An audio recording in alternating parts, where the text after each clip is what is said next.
Hello, my name is Andrea. Welcome to today's lesson. Today, we're going to discuss infections. This lesson is divided into 3 parts. In part 1, we'll mention fevers. In part 2, we'll learn about microorganisms.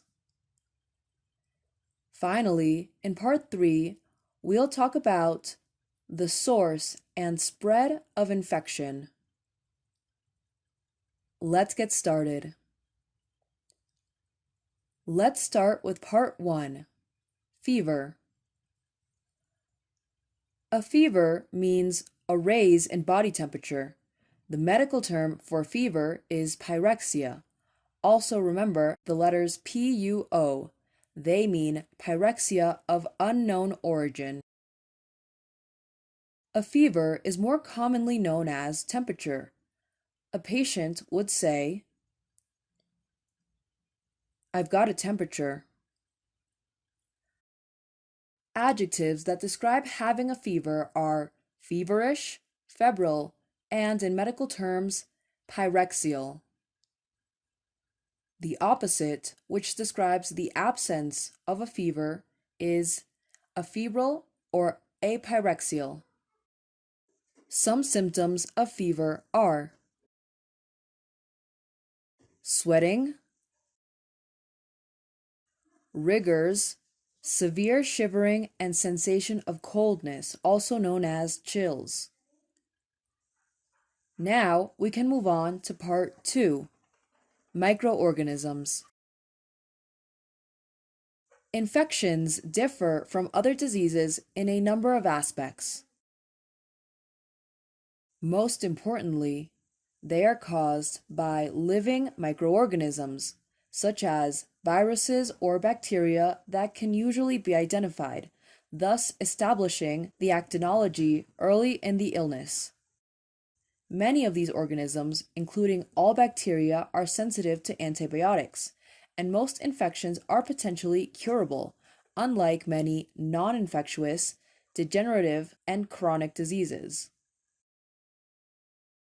Communicability is another factor which differentiates infectious from non-infectious diseases.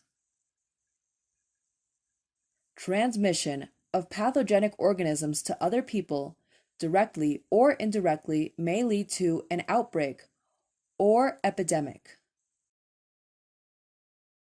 Finally, many infections are preventable by hygienic measures, by vaccines, especially live attenuated vaccines such as rubella vaccine, or by drug prophylaxis, for example, chloroquine to prevent malaria. Microorganisms include bacteria, viruses, fungi, protozoa, such as the parasite that causes malaria. Another general word for these pathogens is microbes. Patients often refer to microbes as germs or bugs. Common expressions for acquiring an infectious disease are caught, picked up. For example, "I think I've caught the flu bug that's going around." "I must have picked up this cold from my office. At least 3 people are sick." Finally, we'll see part 3, source and spread of infection. Infection may originate from the patient's body, endogenous, usually from the skin, nasopharynx, or bowel, or it may originate from outside sources, exogenous, often from another person who may be either suffering from an infection or carrying a pathogenic microorganism. Carriers are usually healthy and may harbor the organism in the throat. For example, diphtheria, bowel, salmonella, or blood, hepatitis or HIV.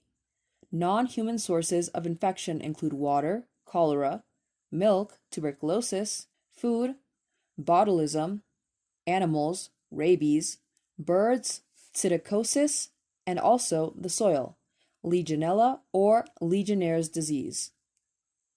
The incubation period is the period between the invasion of the tissues by pathogens and the appearance of clinical features of infection. The period of infectivity is the time that the patient is infectious to others. That would be all for today's lesson. I hope you enjoyed this class. See you next class.